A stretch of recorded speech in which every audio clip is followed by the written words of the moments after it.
Hello and welcome. My name is Chris Mattia. This is WaveTalkers Live, episode number 57. Today we're going to be talking about setting up a Winlink Gateway. I'm joined by my esteemed colleagues Dan NR6V and David W0DHG. And together we are the WaveTalkers. And so we're going to jump right into today by going into doing our standard Winlink check-in. So if you have access to Winlink and it's already set up and running, go ahead and fire it up, send a Winlink check-in. We'll walk through the process here together in just a second. Send it to all three of our call signs, W0DHG, NR6V, W6AH, and our tactical call sign of WaveTalkers. In the comment section, there is a place for you to enter in a little bit of information. And today's question is, would you consider becoming a Winlink SysOps? If you're already a Winlink SysOps, let us know in that part of the Winlink form. And let's go ahead and jump down into, let's see, turn this part off. And Dave is going to pull Dan off. So here I've got a copy of Winlink up and running already. And if you click on the little new message icon here on the left-hand side of the toolbar, it's going to spring open your new message. Go ahead and click the button that says Select Template. And when that opens up, what you're looking for is the standard templates. Go ahead and click that. And it should pull down. You can go down to the General Forms section. Go ahead and give that a click. And the form that you're looking for is right here, the Winlink check-in.txt. Just go ahead and give that a double click. And if the demo gods are with you, your web browser of choice should automatically open up for you, and you should be presented with a form that looks something like this. Make sure here in the date and time section, you go ahead and give that a click, because that's going to set the date and time for this form to your computer's current date and time. And that way you'll show up on the map at the end of the show properly. So go ahead and say, okay. For select status, go ahead and say this is an exercise. And for band, let us know what band you're going to send your traffic in. Because you're all connected to the internet right now, it's fine to go ahead and send this via Telnet. There's no reason to necessarily tie up any of the RF bands for sending this in. For mode, let us know what mode you're connecting to. More than likely, that's going to be Telnet. In the send to, this is where you're going to put all three of our email address, our call signs. W0DHG, NR6V, W6AH, and WaveTalkers. Just separate each of those with a semicolon, and then you're going to come down here, fill out the rest of the information here at the top. Let us know the location you're connecting from.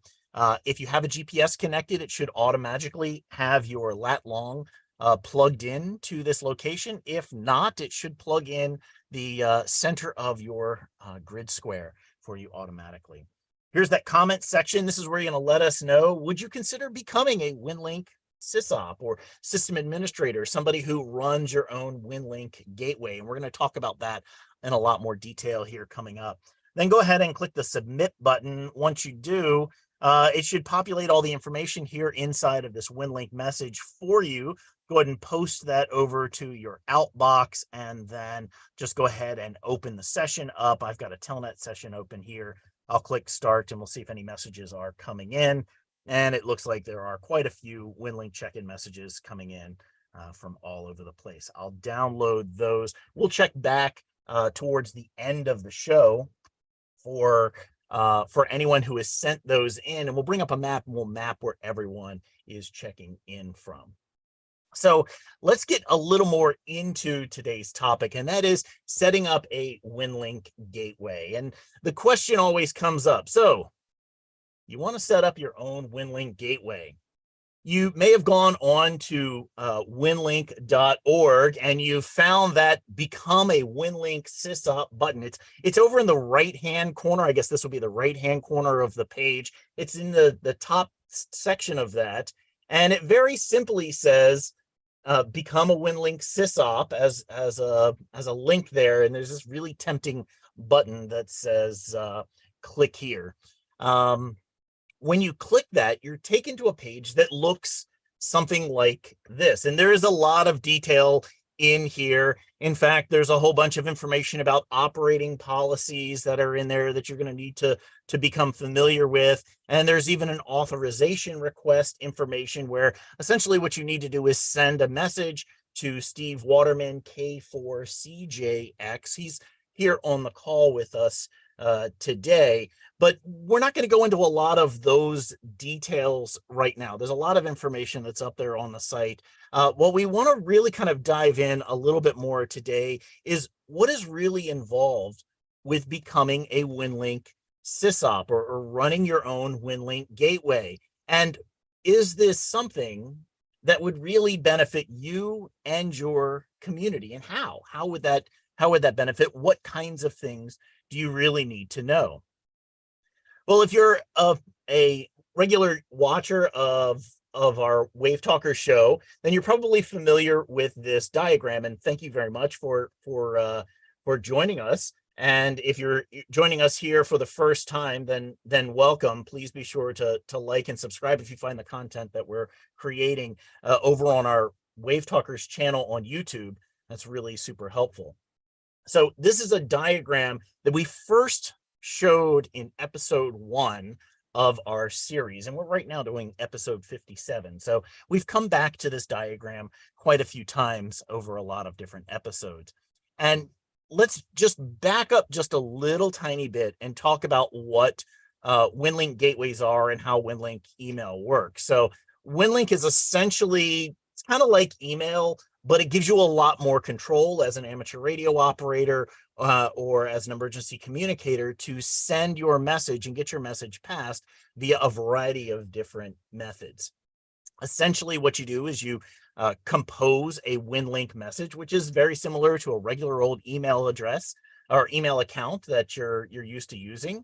You fire up something called the Winlink session window, and you get to choose how you want to send your message out to the recipients. And one of the really nice and cool things about Winlink is that not only can you send messages back and forth to other amateur radio operators, but you can also connect with other folks that are using the Winlink system, such as local, state, federal government agencies, also cruisers that are sailing their or cruising their boats across oceans. And there's a lot of other users who use Winlink as well.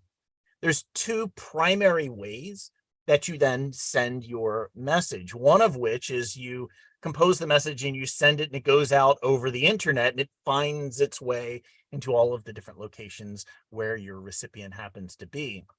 The other is to use a RF link or a radio link where you have your computer connected directly to your radio and you send a message through your radio, and those all go through these RMS gateways or radio message server gateways. We're going to call them just gateways from now on to just simplify things. And the real magic of Winlink here is that the gateways are all interconnected, both through the internet and through direct RF links. So as long as you can get your message into the system will kind of magically find its way to your recipient that you're trying to get the message from. And you can actually send messages from your radio or from your call sign address, your Winlink address. You can send those out to real world email addresses and vice versa. It's a really cool, very flexible system. And what we're going to be focusing on now, though, is what it takes to actually run one of these little RMS gateways that are here. So the very first thing, I'm gonna break this down into 3 basic steps for you. And the first step in becoming a Winlink sysadmin or sysop is to get Winlink up and running on your own station. Become really comfortable and effective at basic Winlink operating using RF. Now, a lot of folks, when we first get them started using Winlink, we're having them use Telnet because we can take, in an emergency, we can take any operator who has any experience whatsoever with using Winlink in a Telnet setting, sit them down at a station, and they can provide support during an emergency or as need be. Oftentimes, you don't really have to get to the point where you're doing all of the RF. You can have members of your team that are handling that for you. But in order to become a SysOp, you really want to get very comfortable with sending your messages via RF and all of the intricacies of being able to do that effectively. The second key thing that you need is troubleshooting skills. You need to learn how your gear works and how to keep it running. And when troubles come up, when issues come up, they always do, you need to figure out how are you going to work through those problems. And that comes from experience of being able to effectively use your radio, use your antennas, use your computer, get all of the different components up and running, and make sure you can work through any of the problems that are coming up there. The third key to this is knowing how to build contingency plans and how to implement them.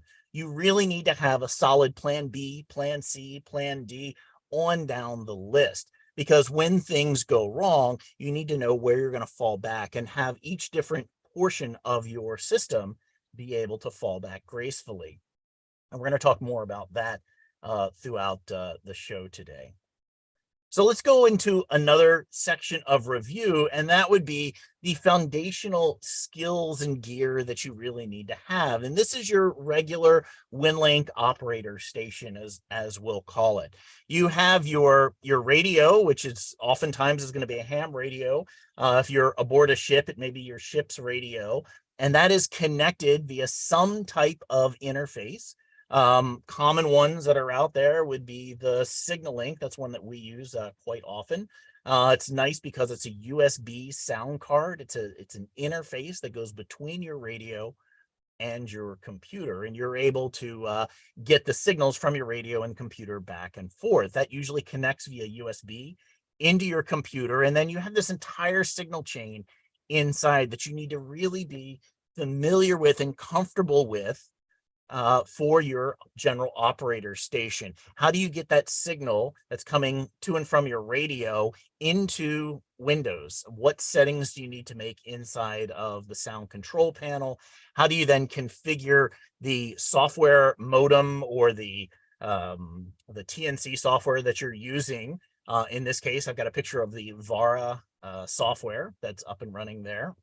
Then that connects directly into the Winlink application. This entire signal chain is something that you need to already be familiar with in order to really become a SysOp. Now, if you're not familiar with this, we suggest going back and watching many of our different episodes that we've published here on WaveTalkers Live. We start off in episodes 1 through 4, and we really walk through this entire process. And at the end, I'll show a couple of slides that has links to a few of the other shows that walk you through this. But this is some of the basic things that you really want to be familiar with before you dive into becoming a gateway operator or a SysOp. So what is really when you start thinking about this, there's now a separation that you have between your Winlink operator station and your Winlink gateway station. They really do need to be two separate stations. And so once you get the process down of being able to effectively send Winlink traffic, you've got your radio connected to it, you're able to do that really well. Becoming a SysOp, if you're going to set up a gateway, you really need a second station at that point. It needs to be separate and independent. We're going to go into a lot more of why that is here in the coming few minutes. So your Winlink operator station, this is the station that you rely on. It's ready whenever you need it, but it's very me-centric kind of thing. It's you're taking your radio and your maybe laptop and your antenna, and you go and you maybe would operate from your home. If you're part of an emergency communications team, you get deployed, you're going to bring your station with you that's set up ready to go. By contrast, the Winlink Gateway station is a station that everyone relies on. It's always ready and it's always on. It's always there and always operating. And notice, as I've got these drawn, I have the little character down here that represents you for your own Winlink operator station.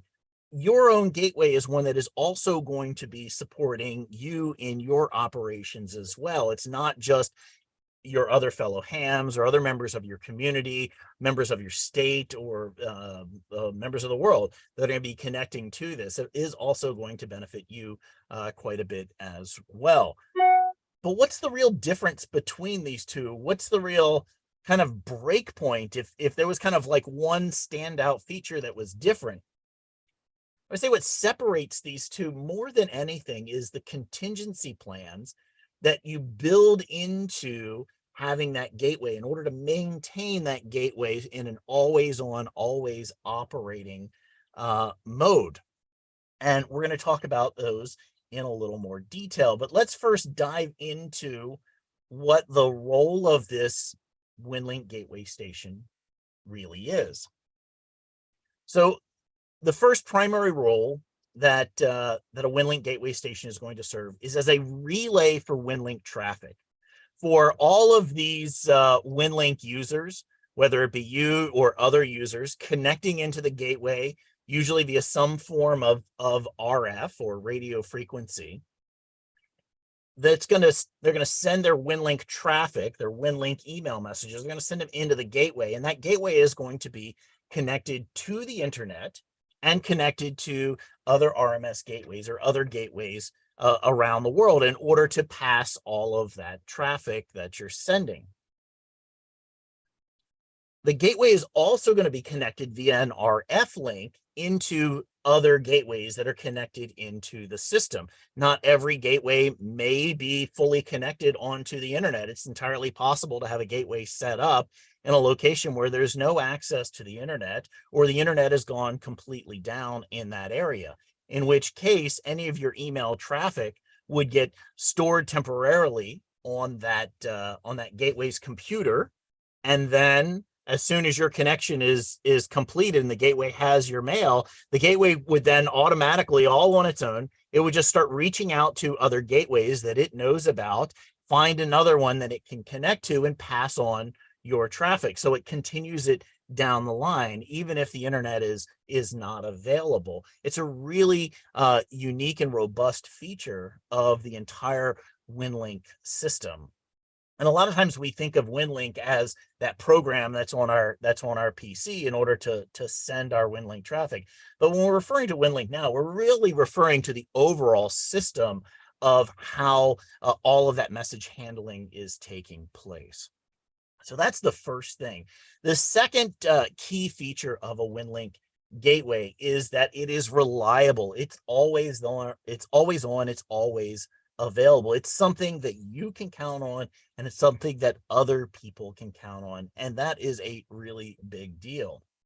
For me, here I'm in Ventura County, and I set up my gateway, and I've got a little antenna that's up in my attic. And I figure, well, am I going to have very many people connecting to it? What kind of use am I going to get out of this? I'm not really sure.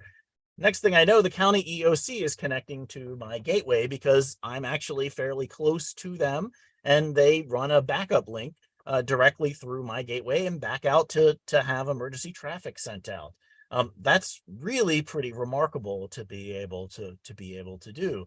But that comes with making sure that your system is reliable and it's able to be counted upon by other operators. The third feature, and this is something that I hadn't really thought a whole lot about before becoming a Winlink SysOp myself, and that is the role of a Winlink gateway in testing operator stations. Now, for me as an individual operator, I have my gateway set up here in the house, and I can, of course, hit my own gateway. I can connect to it via extremely low power, 1/10 of a watt or so.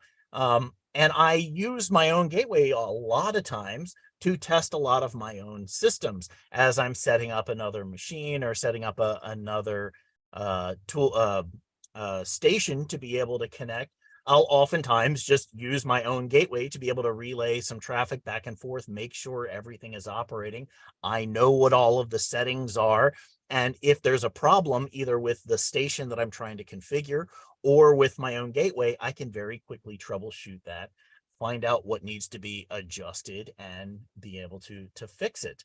Another thing is other hams within your club or within your community or your county are oftentimes in close enough range in order to be able to connect onto your gateway. And so once they start learning about it, there's that reliable gateway that's close and able to be accessed by those other hams in your group. And so they're able to make sure that their systems are up and running.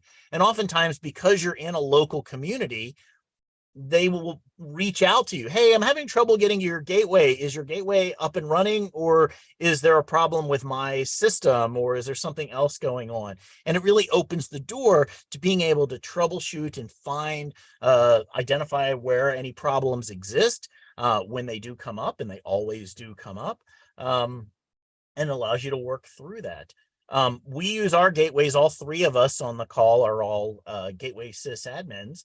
And we oftentimes test each other's gateways and help to check and make sure that the gateway's up and running. Is what's propagation working? You get very familiar with them, and so you're able to do some really good collaboration with your colleagues in order to make sure that in the event of an emergency, you are all able to support each other and support the community. And a lot of that really it comes down to contingency plans. And when I start thinking about one of the biggest differences between my operator station and my gateway, it really comes down to the contingency plans more than anything. And perhaps the biggest contingency plan that is most evident all the time is the one for your emergency power plan. What are you going to do when power to your station, power to your home goes out? How are you going to keep your gateway up and running? How are you going to keep your station up and running? This has been a really big lesson learned for me as I've gotten in, starting to learn how to maintain a system both on the air and the computers in order to make sure that it's always available, reliable, and available for other people. So this is what your basic emergency plan oftentimes looks something like, or at least this is how most hams end up operating within our own homes or in our own shack. We have commercial power that's coming in from wherever source that you get your power from directly into your house. You usually have an AC plug that goes from there, and that usually powers your computer. It'll power your 12-volt power supply that's powering your radio.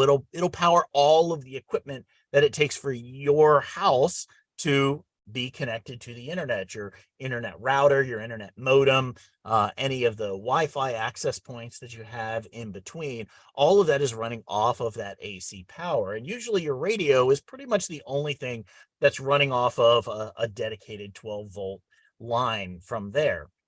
But when you start thinking about setting up your gateway and starting to operate, one of the first things that many of us end up implementing is installing a universal or uninterrupted power supply, or a UPS. And there's a lot of different brands out there. This isn't sponsored or anything like that. This just happens to be a picture of one of the ones that I use.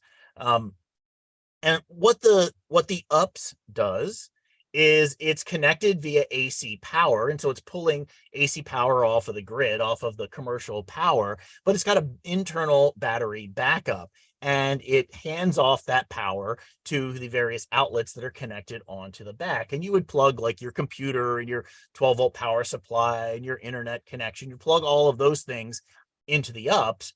And that way, in the event that your commercial power goes down, the internal battery inside of the UPS will just automatically take over, and it will keep all of that equipment up and running. Usually at that point, you notice you've lost power because a couple of things happen. First of all, the lights usually go out in your house, or your computer, or other different equipment that you have in the house that's not connected to the UPS. That usually goes off, and your UPS usually has an alarm on it. It starts screaming. Very recently, a couple weeks ago, we lost power here in our house, and I was woken up at about 4:30 in the morning by these alarms going off, and I was trying to figure out what it was. And sure enough, it was the UPSs down in my shack that were screaming, letting me know, hey, we had lost power. The clock is ticking now. So when you're set up for this type of backup power, your UPS is typically not able to keep your station and all of the equipment up for long periods of time. If you scale your station back to a point where you can be very conservative in the amount of power that your station is consuming, it is possible to keep a station up and running for quite a while. In fact, Dan NR6V will talk in a little while about an incident that happened with his setup and how long his was able to remain up and running. But what it does give you is it gives you enough time to realize that, hey, I need to get out my other alternative power source, some sort of personal power generator, whatever that happens to be, whether it be solar and battery power, or whether it be a gas or a diesel generator, or wind power, or some other kind of form of power. And in this type of scenario, what's nice is once you get that power up and running, or that you get your generator out, you fire up your generator, you simply unplug the UPS from the wall. It's still maintaining everything on a battery power, plug it into the alternate power source, and you're able to keep your station operation. You're able to keep it up and running for some amount of time, whether it be as long as you've got enough fuel in your generator, as long as the sun is still shining and you've got enough battery power in your battery bank, or what have you. One of the nice things about doing this, being able to switch over to that other power source, is that instantly your UPS starts charging again. So if you do run out of fuel in the generator, for say, the UPS will take over the load again and seamlessly hold all of your equipment up while you go out and refuel the generator, or make any changes that you need to make. It's a really flexible system, and it's something that I had not really thought enough about before becoming a SysOp, but that really drove me to thinking through, how do I maintain power for specific types of equipment?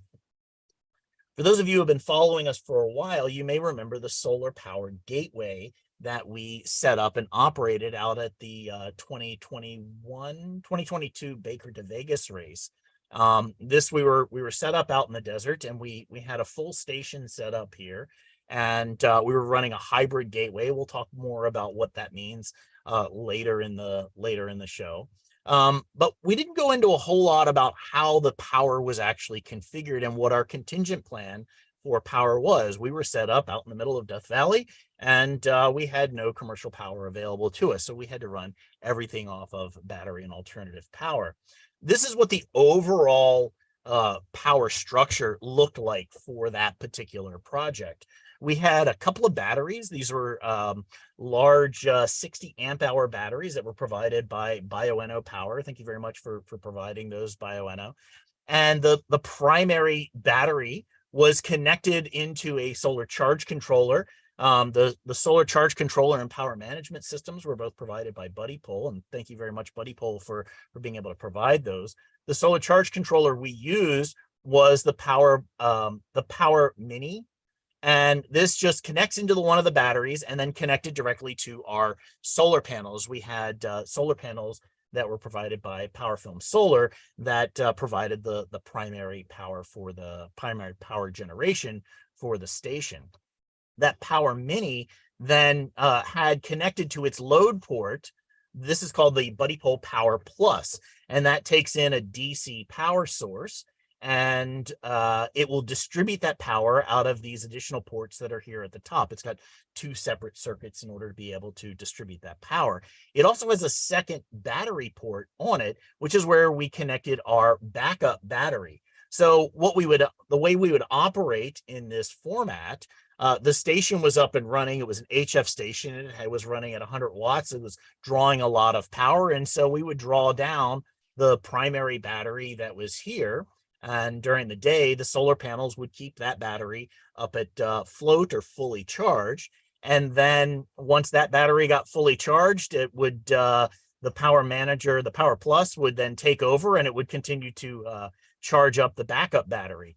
In the event that our primary battery completely went out, this Power Plus would automatically switch over to our backup power. So we used a 12-volt UPS system that was put together with ham gear in order to maintain our power while we were out in the field, in order to maintain our gateway with continuous operation. And we were able to maintain this day after day out in the field.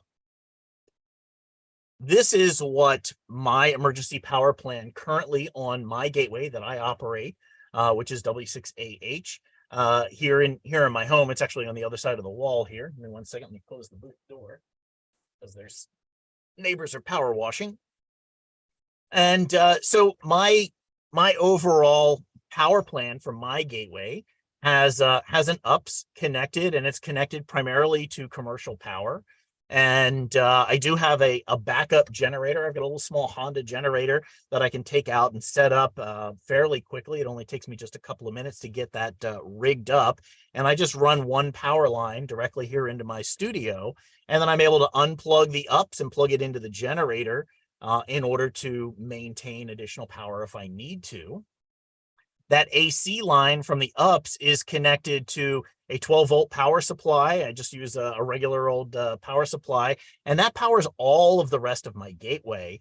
I also have all of my internet connections all wired directly into the UPS as well, so that way, if the power goes down and my internet provider is still up, even without power to the rest of the house, my internet link stays alive at that point. And it's something that you really want to consider when you're setting up a Winlink gateway, is how are you going to maintain internet connectivity in the event of a major power failure.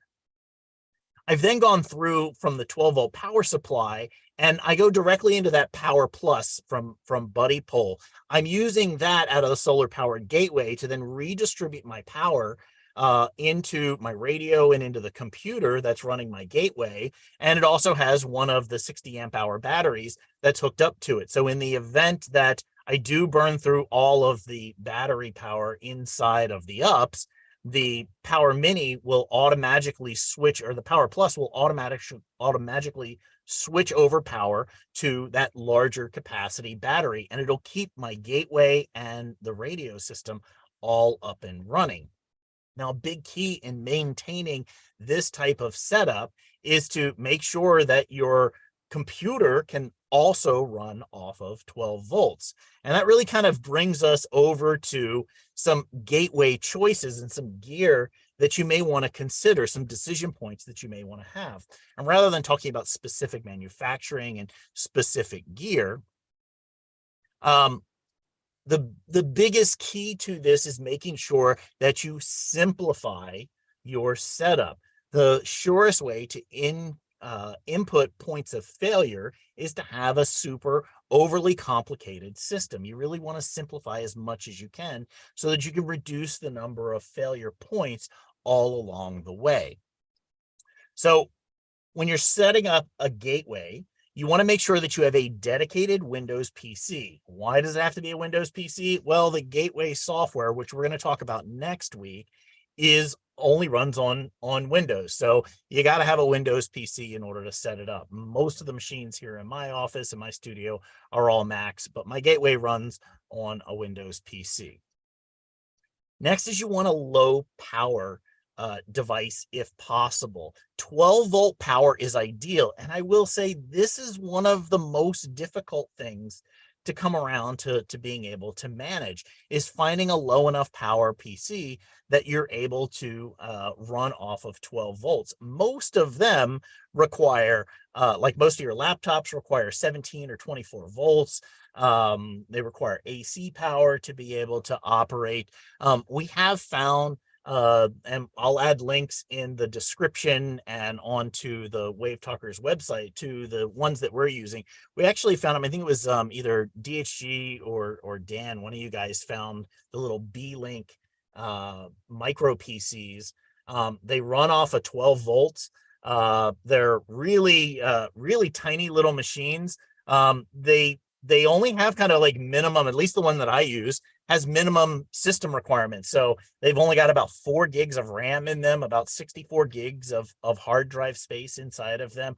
They're really underpowered machines for most applications, but for running a gateway, you don't need anything else. You really don't need that i7, i9, i5 with 64 gigs of RAM and a graphics card and all that stuff is just going to burn power and take up, you just don't need it in order to run a Winlink gateway. Very simple, very small. I'll show you a picture of what the one is that I use, and we'll put a link up to them. Oftentimes on Amazon, they run specials on them. You can usually find them somewhere around $120, $130 when they're on sale. When they're not on sale, they go up as much as about $150, $180 or something like that. I think I paid about $140 for the ones that I have. And I've got two of them. I have a primary and a backup that are always ready to go, and I keep them configured up. So if something goes wrong with the PC itself, I can just swap that out and have another machine ready to go fairly quickly. Other configuration things for your PC, for your gateway: remove or disable any non-essential software. Every PC that ships comes with tons of garbage on it. There's all kind of extra whiz-bang things that help you do productivity and all. You don't need any of that. Just turn it all off. Just delete it, or just don't turn it on, because you really don't want it. You want only the minimum stuff that is required just to run the gateway operating on that machine. That also allows you to run in a lower power mode. If you're running in a lower power mode, you're conserving your battery power, and you can last longer on the battery power anyway. You want to configure the machine so that it will completely auto restart. And I mean completely auto restart on power failure. As soon as the power comes back on, you want that little computer to be able to automatically boot itself back up, launch the right software that's needed in the correct order, bring up each different system. We'll talk about those next week, and we'll talk about ways to be able to do that.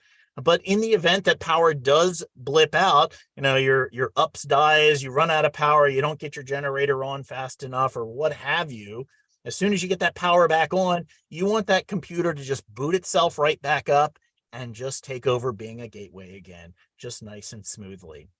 We'll talk about some strategies for doing that certainly next week. And the last thing that I want to mention a little bit about setting up a Winlink gateway as far as the computer goes is set your system updates to manual updates. Windows and a lot of these manufacturers love to push out tons of different updates all the time, and a lot of them are absolutely critical to run. Make sure you certainly run all of your security updates and so forth. But when you're operating a gateway, you generally don't want to have all of that stuff happen automatically.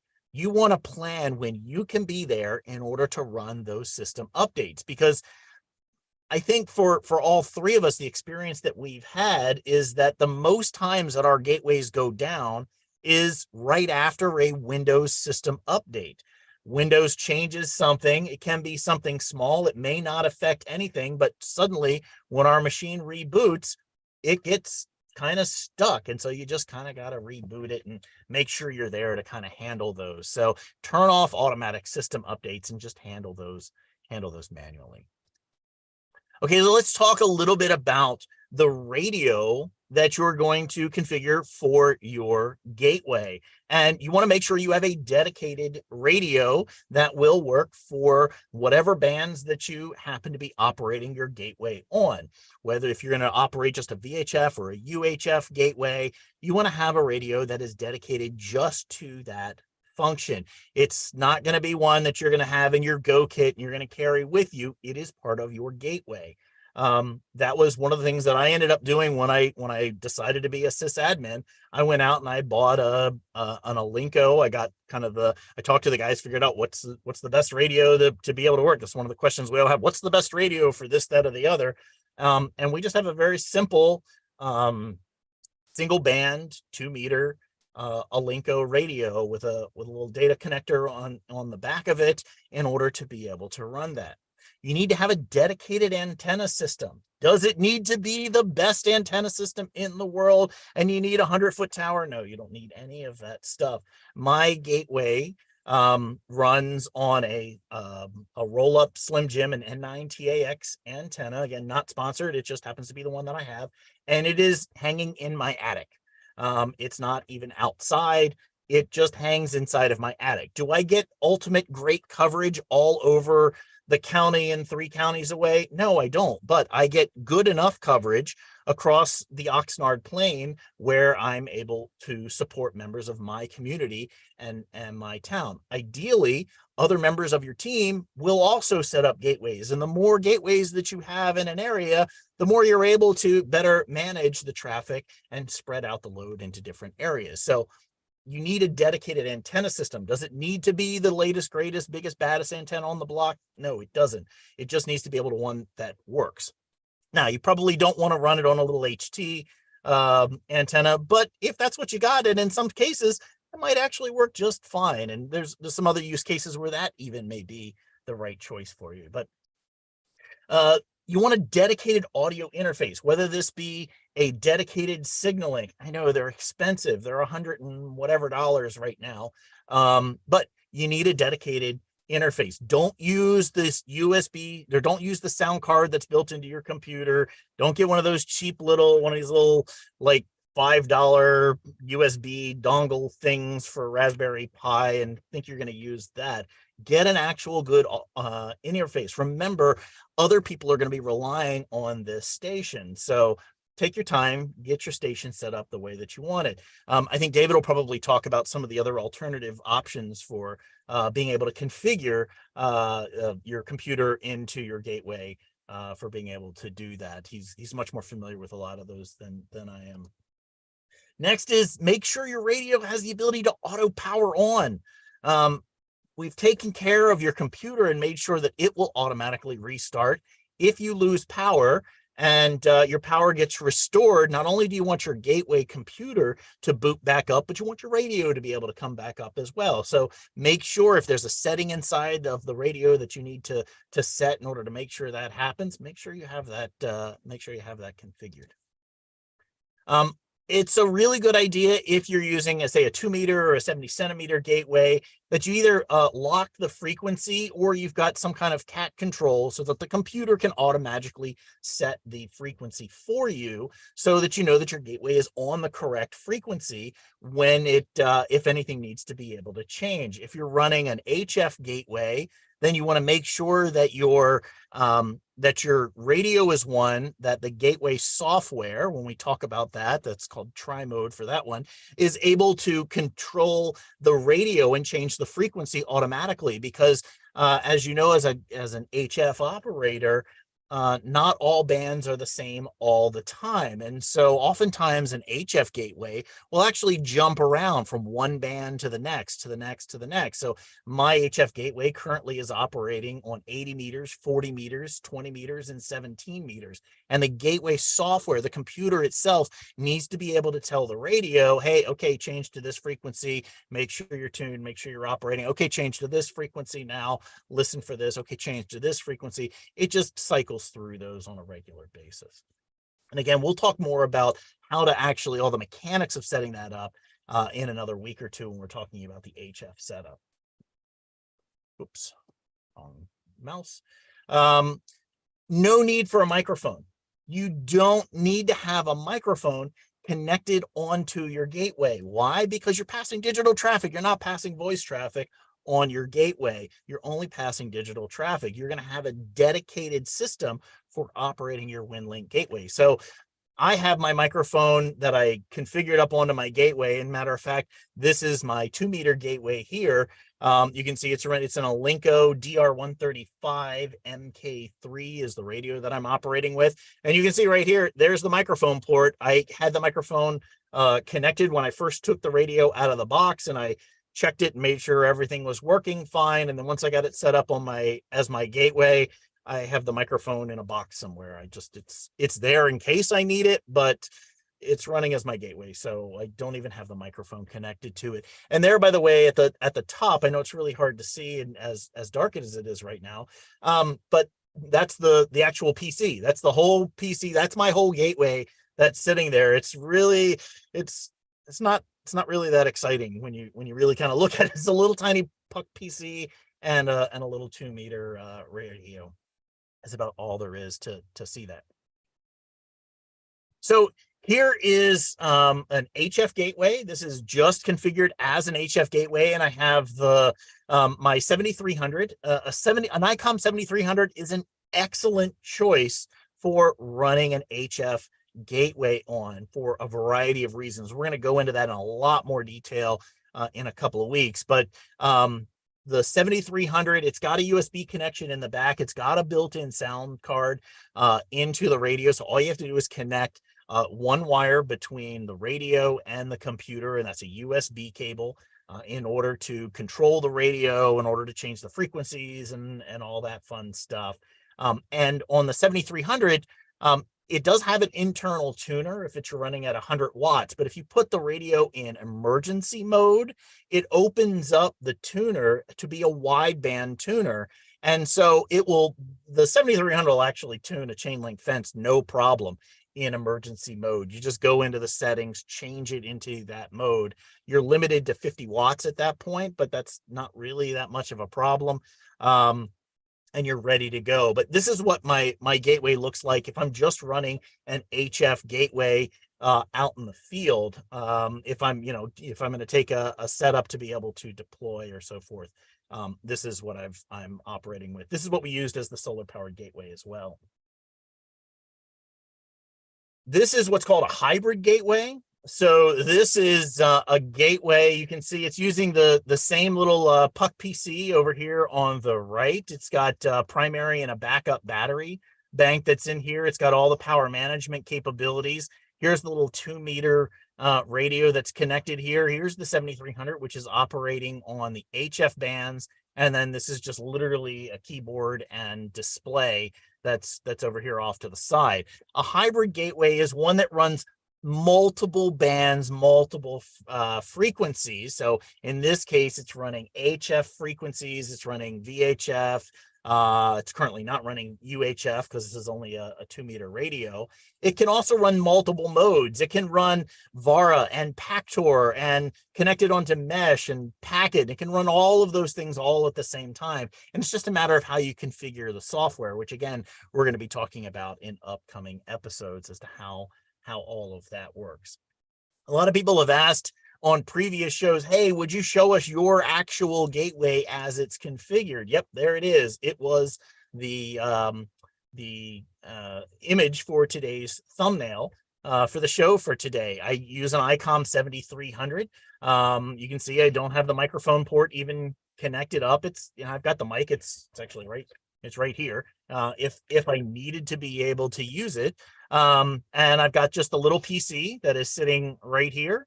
I've got the Alinco, which is my 2-meter gateway. And then these wires that you see back in the back, that's where the Power Mini or the Power Plus is at. And up on another shelf, I've got the 12-volt power supply, and the UPS is actually down on the floor. So it doesn't give me a really easy way to take a picture of the whole thing set up. That's what the previous pictures were really all about. But that's my gateway. That's how I operate.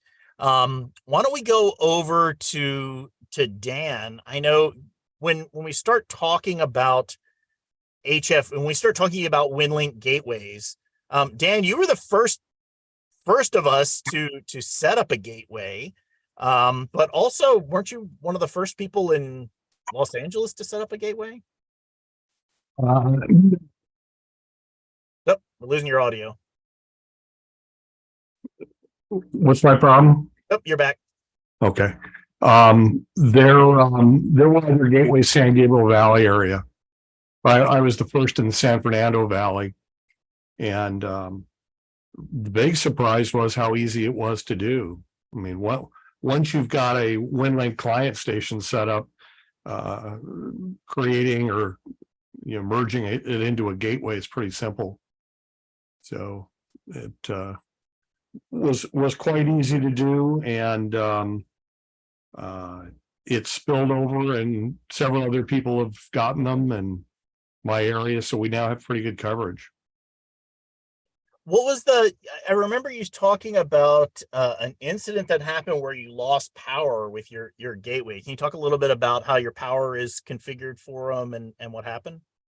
Sure. I do mine a little differently, kind of same hardware that you have, but my PC runs on 19 volts. So I have it running through a UPS. That's the only thing in the UPS. My radios and everything else are run off of 100 and I think it's 125 amp hour AGM battery. And I charge that with an IOTA power supply so that should we get a power failure, and we don't get a lot here, our power is pretty stable, but LADWP has plenty of power. What they don't have is the greatest distribution system. So when we do get outages, it's usually because of a problem in the distribution system. Typically, they're very short-lived, 10 minutes, 20 minutes, half hour. But shortly after I set up my gateway, we did have a substantial outage. I think it was like 18 hours. And that was a good lesson to me because it taught me how long my backup was. And now that I've learned from that, because I did go off the air after about 12 hours. And now I know, as Chris mentioned, that I need to throw the UPS and my IOTA charger on my generator and keep that going so that I don't rely strictly on the battery and the UPS battery. Because the problem with outages is when the power goes out, you don't know whether it's going to be 10 minutes or 20 hours. So, but I did stay on the air for quite a while and really longer than I expected I would. And, but now I understand, you know, I've got to leverage my generators in order to keep it going longer. And what's your general gateway configuration now? How many do you have? I know they kind of multiply a little bit. What bands do you support these days? Yeah, there's a picture of my my gateway setup. I have VHF, UHF, and 220 gateways. The VHF and UHF run off of the Masters Communications DRA boards. Those are the white and gray boxes you see zip tied to the rack. Those run the VHF and UHF. And then the 220, which I'm still playing with, I had trouble getting the, I have another DRA board that I can use with that, but I had some trouble getting it configured right. So the one thing that's nice about the signal link is it's usually really a no-brainer to configure. So I set it up with the signal link USB through the mic jack. There is a data jack on that radio. That's a TYT radio. It's a Chinese radio. They make the same radio in VHF, UHF, and 220. It's one of the few 220 radios still available. And it does have on the board, the motherboard, it has a header that provides all that you need for a gateway or a repeater for that matter. But you have to supply the connector for it, and the case is actually molded for a DB9 connector on the back.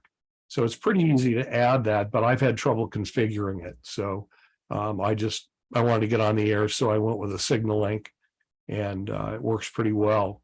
On the right, you can see my Intel NUC NUC computer, way overkill for what I'm doing, but I had it. So that runs all three gateways. And there is a 12-volt power supply underneath that is sort of a backup if I need it. And it works quite well. I do want to get the because I'm going through the mic jack on the 220 radio, I'm limited to 1200 baud, and it'd be nice to get the higher speed. So that's a work in progress. but that's that. And then I can show you, that's my my gateway screen showing the 3 different packet programs that run the gateway. At the bottom of the screen, you'll see the sound modem screens for each. And then on my other monitor are my 3 VARA FM versions that operate that. And then RMS relay is really more used when you have a hybrid gateway. But one of the nice things about that is that it keeps track of what's going on, and if any of your equipment goes down, it sends an email out telling you that you haven't contacted the mothership for a while, and you better go and check what you're doing, what's going on. So that's my setup. Very cool. Thanks a lot, Dan. Let me switch over to David. There he is, and bring him up. Now he's up there. Spotlight. There you are. David, you want to talk about your gateways? And I know we had gotten a question in YouTube about, does your gateway require remote access for when the SysOp isn't at the physical gateway location? Because I think that's a great question for you, because you run a lot of gateways now. They're kind of multiplying on you. Yeah. So to answer that question is, think to a repeater owner. Is the repeater always up on the hill watching his repeater? And it's kind of the same principle. A gateway is like a repeater of a sorts, and yeah, it doesn't repeat it out on the air, but a repeater repeats it into the internet. And it's just any other, managed radio. I'd think you'd want to have access to it all the time, because when there are issues with it, you don't want to have to drop everything and drive to the top of the hill, or go out to the garage, or come home from work, or whatever it is that you're going to do. So when I set my gateways up, they all have access for me to have remote control, because it's important. You want to be able to get to that box. As the guys have talked about, I'll quick show you my setup, and I'll kind of preface it with, this is how not to do or a Winlink gateway. I think honestly, when I started down this path, I had great ideas on what was going to happen and where it's going to go and what it'll be. And honestly, right now for the last year, what you see is what you get. There's 2 radios on there right now. At my shack, there's a 2-meter gateway, and the lower gateway there that's on is right now it's set up for 70 centimeters. It could work 2 meters as well. And then over on the left there's a 220 that I've had hooked up on and off over time. As Dan has seen, there's not a lot of traffic. And what I decided was, for now, I'm going to take it down. I have other uses for that 220 radio, and I don't want to overextend the power consumption I would have to use when I was on low power. So that's it for now. And on the right there's some SKB and Gator boxes that I have. The future of that gateway, and this is the actual application of me remoted into the gateway from my Mac inside of the studio here where I talk to you from. It'll live in that box sometime soon, because I think that's the right thing to do if there was a problem, and it would be protected by sitting in that box. And if I needed to pull it out to get it back on the air, far be it to say there was a disaster, but it happens. It would be portable, and I could take it out. When I started planning it, this first gateway that I put up, there was a lot of little progressions over time. The guys have talked about backup power. Well, what I put it in initially, I put it on a big battery and have a setup like a power gate that will run it off of a battery that's always being trickle charged. And if the power goes out, you just roll over to the battery and you have a certain number of hours of power there to go. And we found a 12-volt adapter for the PC, the laptop that I'm running off of it. And I make sure the laptop gets to run off its batteries once a month so that the batteries stay there as well. So when the power to that runs out or runs down, it'll still be able to run on the batteries for a little while. It didn't occur to me at first, oh, well, gosh, I got to go through the house and the internet and look at the backup battery I have for that, because I had it on a backup battery, but it wasn't a big beefy one that would last for, more than a day. The idea behind what was there was we rarely had big power outages, and we'd want to have internet for a little while, but as a gateway owner, I want it to be up on the air for longer and longer. And I've grown out beyond the house here. I have a couple of other gateways that I administer either under my call sign, or now we're starting to do some under one of the club call signs that we have here, and we're going to put a network of those in very shortly. That's one of the first considerations. Is it's not just a radio, and it's not just the PC that's attached to it, and you need internet, and there needs to be a substantial power plan for what you're going to do and where it's going to go, because people will rely on this in a disaster or when there are problems, and you just want to be able to know that you can count on it. And so as we've grown, we've had to increase that. The other thing I've learned is you got to check it. Dan and I used to have a very common morning ritual where when I'd be on my morning walk, Dan would ping me, and he could either see my gateway or he couldn't see my gateway. And when I'd come home, I'd check the other ones that I was aware of. And it's just not pinging it, but it's using it, sending traffic to make sure it still talks, and to several different gateways, because you never know the direction that the traffic is going to come from. Maybe going up the coast or down the coast or out to sea. It just varies. And so you want to test it, make sure it works, and improve the equipment over time. We started off with this class series, and everything was 100% signaling. And Dan started with the DRA boards, and I've moved my gateways where I can accommodate it. I like the RIM boards because I can do it all remotely. I don't have to go fiddle with the signal link. So you figure out improvements as you go forward. And, the guys have done the HF gateways. I'm not really in a good location for it. So someday I'll probably put something up on the air to just be able to say I've done it and had the skill to do it, and then I can help others. But for now, it doesn't make a lot of sense. So I think that's it for me. It's constant learning, constant improvement, and constant battles with Microsoft Update. So throw it back to Chris.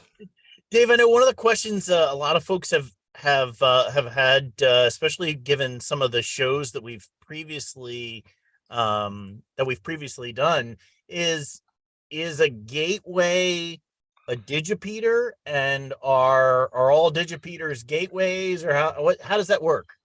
A gateway can be a digipeater. When you're setting your gateway up for VAR, for instance, there is a digipeater feature functionality there, and you can check it and say, I'm going to do it, or you can not check it and it won't work that way.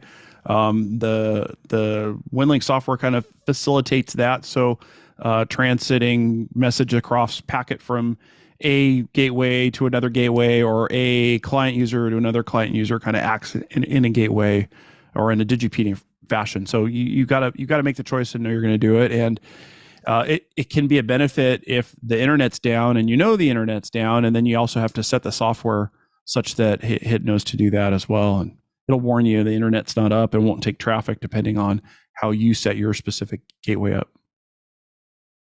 Excellent. Thanks a lot for that.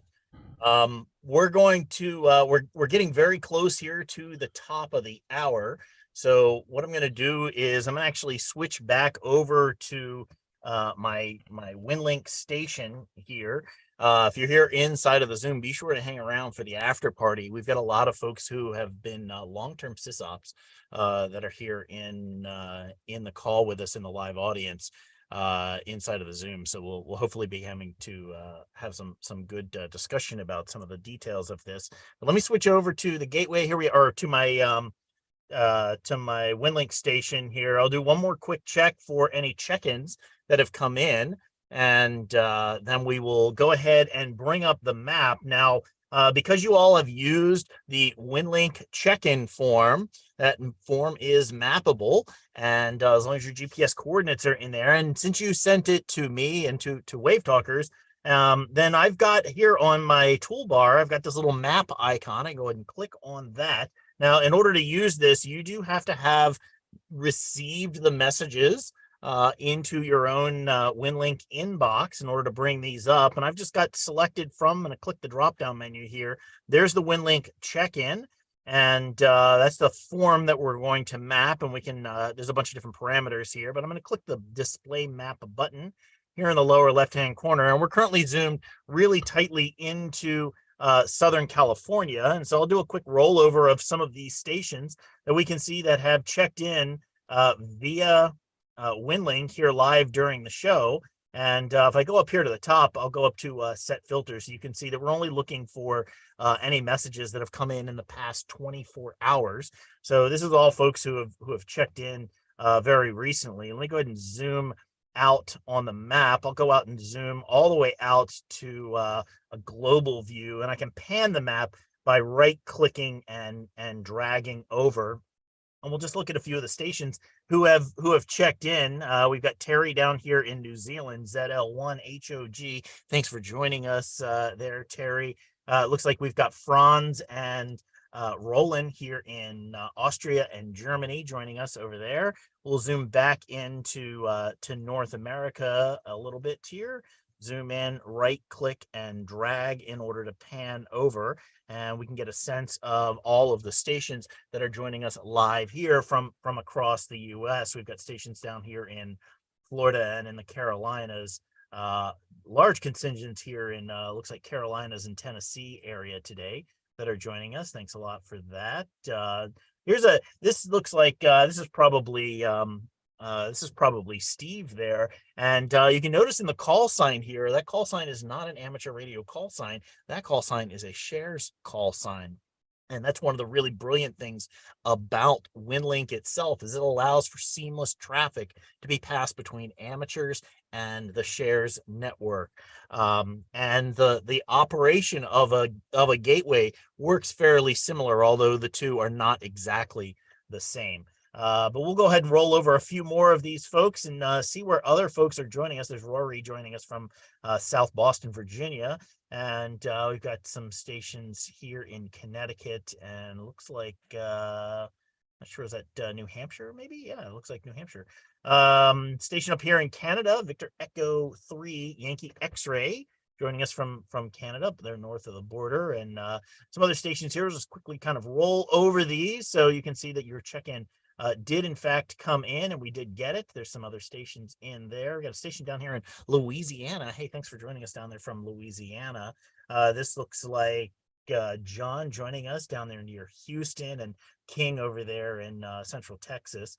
Other stations that are coming in here. So we got a station up here, KO0BBQ, great call sign there, joining us from South Dakota. Station here in Utah, and some stations in Idaho up here in the northern portion. And we'll roll over a few of these up here in Seattle area, Washington, here in Oregon, and we'll come on down here to Northern California and Nevada, and a few of these other stations here. So hopefully everybody's able to see themselves here on the map, and make sure that we did in fact get your check-in. If you find the stuff that we're doing really helpful, be sure to like the content on our YouTube channel. It really does help. If you're not subscribed, please do subscribe and ring the bell, because we're gonna be adding more content, some more short form content that's going to be going on to our YouTube channel.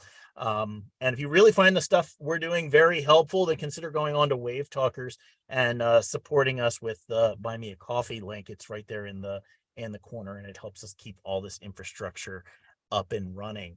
Again, this is just episode 1 of this series on Winlink.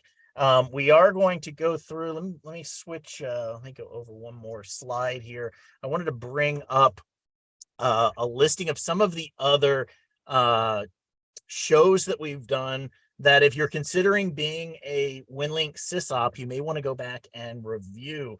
Episodes 1 through 4 on the series were all the Winlink basics that get you up and running and started. It's the original class that we started off. I think Dave's going to talk about briefly in our wrap up an upcoming new class that we're going to be running here on a Thursday nights coming up here in just a couple of weeks.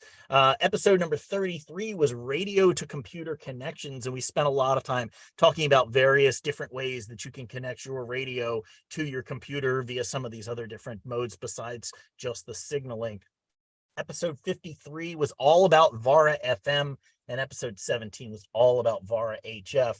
And this has been episode number 57, which is setting up a Winlink gateway. Over the next couple of weeks, we're going to be talking about configuring. We're going to deep dive into these, configuring a VHF UHF Winlink gateway. Then we'll talk about configuring HF Winlink gateways, and then we'll dive in pretty deeply into hybrid Winlink gateways for episode 60. So those are some of the shows that we have coming up here in the near future. Let me go ahead and bring the guys back up to screen. They both have their cameras off on me right now, though. Let me bring that back up and switch back over here. And there is David. David, you want to talk a little bit about, whoops. We'll talk a little bit about the upcoming class. That we have. So starting Thursdays, February 16th, I believe, we're going to reboot and go back to our roots. We're going to do it in the evenings during the week for about an hour and a half. And we're going to go back to workshops like we started when we, built this all up more than a year ago. And it's going to be more hands-on workshop. It's going to be, the first episode or two, we're going to show you a bunch of stuff, but there's going to be a lot of activity for you to follow along with. And it's really aimed at the new Winlink user. It's not meant for you guys as an audience, and we appreciate you being here if you've been following along for a long time, but it's meant for the hams that that aren't doing Winlink yet and aren't sure that they can do it, or that they're curious and want to get involved. And we're going to start slow. Like Chris said, we're going to talk about, why Winlink, what Winlink is, why would you want to use it? How can it serve you and your community and your served agencies and what have you? And it'll be with an MCOM view in mind. And then we're going to walk through the tool Winlink itself. We're not going to involve radios until really the end of the program, because my feelings are the way it works with our groups here in Los Angeles is it's really a key kind of EOC replacement or augmentation tools that the amateur radio operators can use to provide the forms, provide the messages, provide the information from point A to point B, regardless of what other infrastructure or communications are available. And so we want to teach you how to use the tool, how to send a basic message, how to start building the forms that the folks in the command center and the EOC are used to seeing, the ICS forms, the specific forms for your served agencies, how those work, and how it provides a really critical documentation for any disaster or event. Because the reality is, the biggest, most important thing to a lot of municipalities is how do they have the proof such that when they can go asking for federal dollars after the fact and everybody's well, that they can get money back for that and have documentation. So we'll get through all of that. And then later on in the advanced classes, after a couple of weeks, then we'll get to talking about how does a radio fit in, whether it's UHF, VHF, or HF. So please think about the hams that are in your community that may not have access to us or may not have picked us up since the beginning, so that they can come and join and learn from us like a lot of you had learned in the beginning, step at a time. We will do it a little different format than we're doing here. We'll open it up partway through the workshop for interactions, question and answers. We're going to be doing a lot more sending us traffic during the process, so you have experience and hands-on and make that brain muscle memory. So looking forward to seeing not you folks, but your friends and the other hams in your lives, so that they too can come up to speed like you guys have. If you folks do want to join, you're certainly welcome. There, we will be doing the classes inside of a Zoom session, and we're going to be limited to about 250 participants inside of the Zoom. So there is a sign-up sheet. And we are really interested in trying to get additional new hams involved with this. We'll post a link up on the WaveTalkers website that has the information with where you can sign up. If you're a member of the Aries LAX Northwest group, I think is currently the only place that the announcement has gone out, although now you guys are all hearing about it here on the show. But if you have any other hams in your group, please do encourage them to go ahead and join us for that. One of the things that we've been emphasizing with our groups locally is that, it's not critical that you be able to hook up your Winlink to a radio. What's critical is that you're able to operate the software, receive a message, send a message, create a map, so that we could know that all of our members are capable of being plopped down in front of a Winlink PC and serve that function. If they have the ability to hook a radio up and participate at that level, that's great. But particularly my group, LA City Auxiliary Communications Service, we have multiple fixed locations around town where we have radios set up, we have the software set up, and so we could have any operator that happens to be available. We want to be able to say, not who can use Winlink, but you sit down there, you're the Winlink operator today. Any closing thoughts for today related to the topic of becoming a Winlink SysOp? Dave, any closing thoughts from you? It's not hard. Pretty much anyone can do it. If you're sending Winlink traffic now over a radio, and what I've told a lot of the folks that I've helped get SysOp, bring on the air, such they have their own gateways, a couple of guys. It always starts with set up a clean workstation with nothing on it, but your Winlink client. Get your Winlink client talking to your radio. Make sure you can send and receive packet and VARA. And once that's all working, then it's literally can be minutes to turn off the Winlink software or your RMS Express software, install the gateway software, and you're up and running. Doesn't take much more than that. Just want a working station. For sure. Dan, you were really the pioneer here of the group, the first to kind of dive into this whole gateway. Any closing thoughts from you on subject of getting started? No, just to echo what David said, it's once you have the hardware set up, going the next level to being a SysOp is really simple. It's basically one piece of software. It's easier to configure, frankly, than the RMS Express software is. And once you've done that, and then you can grow and modify. You don't have to be perfect from the beginning. You sort of want to start as David said, start clean and not start out with a lot of problems, but you can always tweak it. I mean, we're constantly tweaking, not because we have to, but because we're trying to make it better and add more flexibility to it. And the problems, once you get up and running smoothly, the problems are very rare. As David said, the biggest issue is Windows updates. They will screw with you sometimes, but I think my gateway in the last 6 months has gone down maybe once or twice to where I've had to reset it. It's gotten very stable, and so it's easy. And don't be intimidated. A Winlink SysOp, that sounds like a really technical, difficult thing. It really isn't. If you've got the desire and you can come up with the minimal amount of hardware that you need, you can do it.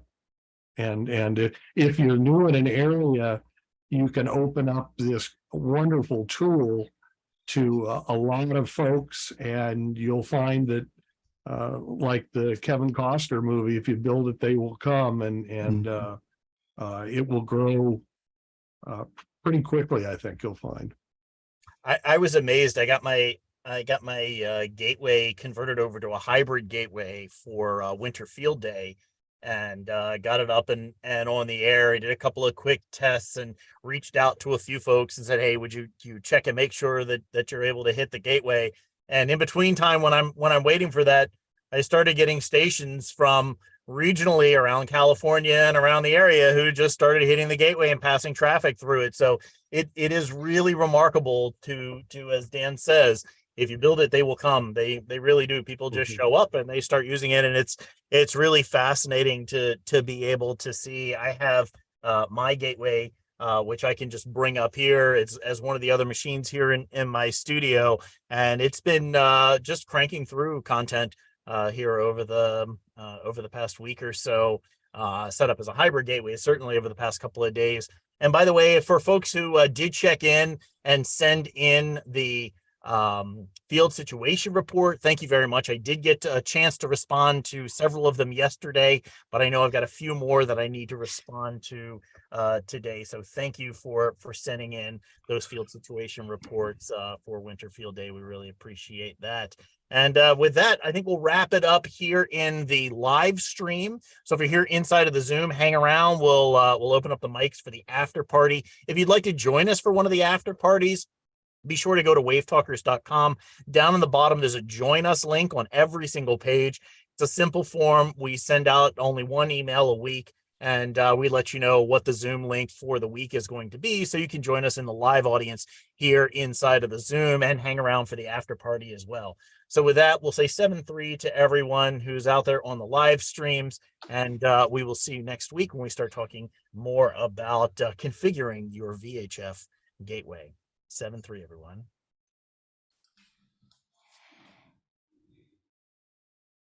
All right.